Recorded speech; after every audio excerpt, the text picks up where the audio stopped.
I had this end vision for my career. This is the job that I wanted.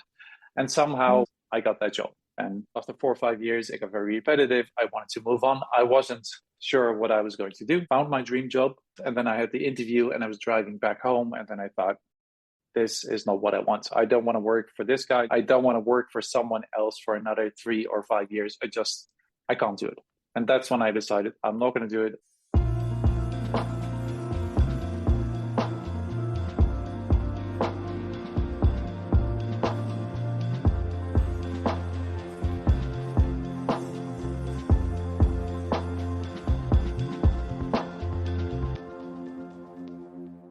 Well, hello and welcome back to the Amanda Kaufman Show. I'm so excited to keep going with our segment on coaches that don't suck. And my friend Mark here is going to be sharing with us some of his insights over the years. And we're going to be talking about how to get some awesome clients, how to show up as an amazing coach, and a bunch of other things.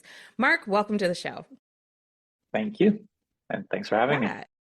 Yeah, awesome. So Mark, do you mind just taking 30 seconds and giving us a little bit of your background and what has you interested in talking about coaching today? Sure. Very quick intro. I'm based in the Netherlands, Europe. So my background, I have a background in tech, in IT. I had a long corporate background, about 28 years in technology so far. Did a corporate leadership roles, consulting, all of that. 4 years ago, 2020, decided to go into entrepreneurship and actually be my own boss instead of working the job. That's how brilliant. I started. I started building a company, and actually I did a coaching training back in 2020. Never had the intention of being a coach until I started working with Dan Martel, who I really love. And he gave me a very different perspective on coaching. And that's when I thought I can do a similar thing. I can do what he does, but very specific to leaders in tech, in IT. And that's my niche.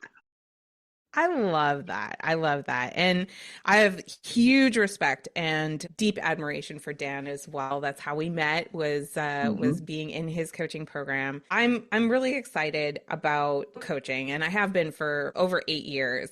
So I'm really curious, what did spark your desire to be an entrepreneur? I mean, 28 years in corporate 28 years is no joke. That's quite an awesome career, especially in the tech space that changes so quickly, so fast.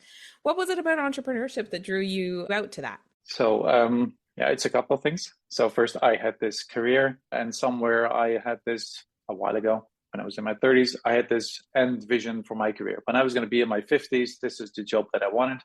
And somehow when I was only 40 years old, I got that job by luck, by surprise. And anyway, that happened. When I finished that job after 4 or 5 years, it got very repetitive. I wanted to move on. I wasn't sure what I was going to do. So as I was figuring that out, I spoke to recruiters. I did some interviews, actually found my dream job, which was based in America, by the way. I was going to do that. And then I had the interview and I was driving back home. And then I thought, this is not what I want. I don't want to work for this guy. The guy was a nice guy, so don't get me wrong. I don't want to work for someone else for another 3 or 5 years. I can't do it. And that's when I decided I'm not going to do it. I'm going to go out, do it on my own, take a chance, and see what that brings me. Well, and here you are, you're 4 years later. And I have to say, it takes so much courage. And I really want to just celebrate you really for that, to have so much opportunity and to get aligned enough in your intuition to be able to say that would be an achievement, but it wouldn't be in an alignment. That takes a lot of courage. I'm curious, when you made that choice, that decision, did it affect anybody else? Did you have a family that you had to break the news to or anything like that? So one of the reasons that it's actually possible, I have two daughters. They're currently 21, 23. So at that point, they were sort of around their high school graduation and moving on to college, university. That made it easier to make that decision because they relied less on me. They were sort of set, or at least that's what it felt like. And I didn't have all the responsibility that I had before then, when I still had to take care of them financially, as well as in other ways. That sort of fell away, and that made it easier to make the decision. And that contributed as well. Yeah, I can completely appreciate that. I think a lot of people, when they're wanting to make the leap into entrepreneurship, they underestimate the financial investment that's required no matter what kind of business you do. You know I had that ignorance when I was moving out of, and I am calling it ignorance, by the way, when I was moving out of corporate America, and I was like, oh, I want to have the time freedom. I want to have the financial freedom. I want to have this. I want to have that. That desire is outstanding and amazing. And you also have a lifestyle. So it's really important to really think about, what are your lifestyle requirements? What education do you need to get? You went ahead and got a Mhm. certification. I did the same thing. But like, what else do you need to know to get to cash flow positive as soon as possible? Because we're entrepreneurs, right? Like, we're providing coaching services, but we're entrepreneurs. So I'm curious, like, did you have like a mentor right away, or how did you figure out what you needed to know to become successful as an entrepreneur? It's been a very difficult journey. I Was underestimated it it, more like you said. difficult than you So expected? absolutely. So I thought Yeah. I did a couple of different things over the years as well. So I did a startup, and I was absolutely sure that with my experience in corporate, I could make a startup work in 3 to 6 months. I could get it cash flow positive. Didn't happen. So that entire startup never made any money. I spent lots of time. I spent lots of time learning. So it was an incredible lesson. Made no money. So I did some interim consulting after that, and of course that pays the bills, which really helps. And then went back to full time working on a company. And still, it's really hard because I have a corporate background. I know so much about finance, about HR, about delivery, about tech, about operations. That's all the stuff that I know really well. Sales and marketing has been an incredible journey, and I think that is hard, and it's hard to learn when you're new to it, and that's what I struggled with very much in the beginning. Yeah, gosh, that makes so much sense. And I appreciate you just sharing that and being really open about that, because I think the marketing is a it's such a big topic, isn't it? Like, there's just so many ways that you can go about doing it successfully, and a lot more where you can be unsuccessful with marketing. And like, learning to have that patience for building the skill sets that are required. I totally resonate with what you're saying about, hey, I have all these years in corporate America experience. I was a strategy consultant, for goodness sake. Like, you would think that I'd be able to just like walk out of that arena and into entrepreneurship and bada bing, bada boom, but not quite. So Mark, before we were live here with the interview, you were sharing with me that you found a niche in technology leaders. Do you mind telling me a little bit about how you discovered your specialty and what you wanted to double down on? And yes, it's also been a very interesting journey. So when I was still in my corporate career, I would often have people come out to me and say, Mark, I have a challenge in my career or with my work. Can you give me some advice? And I just loved giving that advice. And it was either they had given performance feedback, they were struggling with a stakeholder over the project. And I Hmm. love doing that. And that's why after I left my career, I decided I want to do a coaching training. So I did a coaching training here in the Netherlands. It's a ICF, the Coach Federation certified training that I did here. And that centers very much around the coach is there as a tool for the coachee. So as a coach, you don't bring input, you don't do mentoring. Mentoring is very different from coaching. And as a coach, you're there to ask the questions, to help them with the challenge and help them find the solution within themselves for the challenge that they're dealing with. And I love that approach, but that's not me.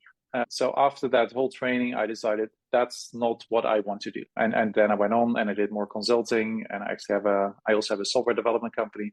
And then I joined Dan Martel's group last year, and that was very different because Dan Martel, as you know, he does a lot of mentoring, and actually he does a lot of mentoring. He shares a lot of his own experiences, his life lessons, and I love that about him. I'm not Dan by any means, but I do have a long history in tech. And that's really what I want to share with people. Why? Well, I love tech, Mhm. first of all. And after 30 years, I think I have some experience. I also have 15 years of I think you leadership do too. experience. Thank you. Yeah. But also have 15 years of leadership experience in tech. And I think that's hard because you see a lot of people in technology that know everything about the tech side of it, but don't necessarily understand the social skills that come with it, the leadership skills, how to hire, how to build a team, how to manage your stakeholders, your boss. And there's a lot more that comes to leadership in tech than technology, AI, or programming, or whatever. And that's the Love part that I that. absolutely love. Yeah, that's so good. It sounds like you really got tuned into what lights you up and what you really enjoy doing, but you're also matching that. And this, dear listener, is something that a lot of coaches do not do very well at first, but you matched it with the needs and the requirements of your target audience. And that right there is the secret of being able to unlock marketing, being able to unlock the sales conversation. It's really like, I almost think of relationships as being represented like by Venn diagrams, and we're looking for that overlap between what your genius is and what is it that they need. And it's not necessarily having judgment for, oh, you're a techie guy, so you're socially awkward, judgment. It's more like, wait, you want to nail that promotion? You want to get that promotion? Okay, so what else do we need to add to your skill set so that that promotion is a for sure thing and you get there faster with better quality or to avoid a lot of costs? So well done. That is really, really awesome.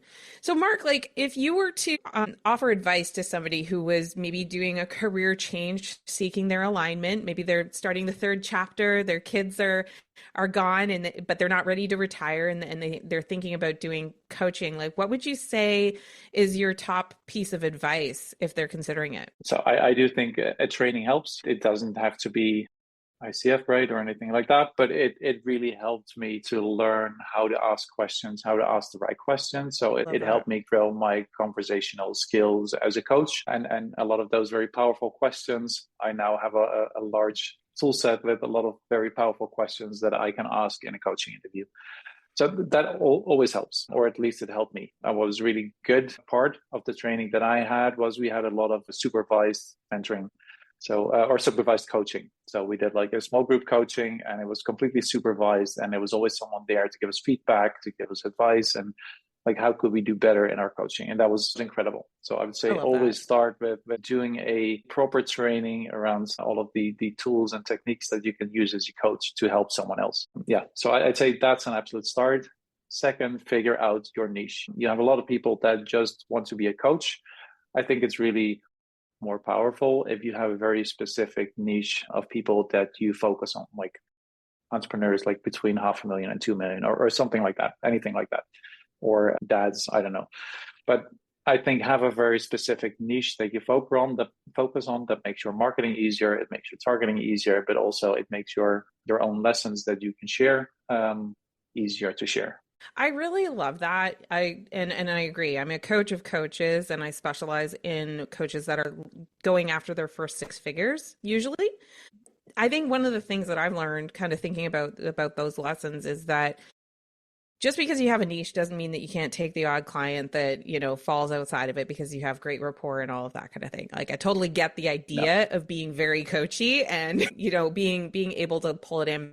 But you're right, like having a target audience that's a real validated audience. I think one thing that a lot of coaches do, I know I was guilty of this too, is we get really introverted and we get into our head and we get into our journaling and all of those kinds of things. We get very hypothetical about how the real world is. And when you can be like, no, like there's a like literal group, there's the community of people that are hanging out together and they all have this stuff in common.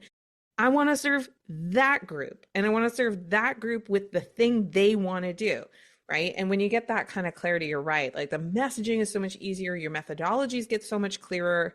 I guess it's just not enough to just be coachy. One of the pieces of advice there, this is more from the startup world, and somebody that I recently spoke to that was really in sales said this to me as well. So if you're thinking about coaching and you have that specific group in mind, reach out to 50 people that 50 people on LinkedIn, even random people on LinkedIn that are in that niche. Send them a message, say, I'm thinking about going into coaching. This is my idea. Can I just get 15 minutes of your time and just validate if that's something you'd be interested in?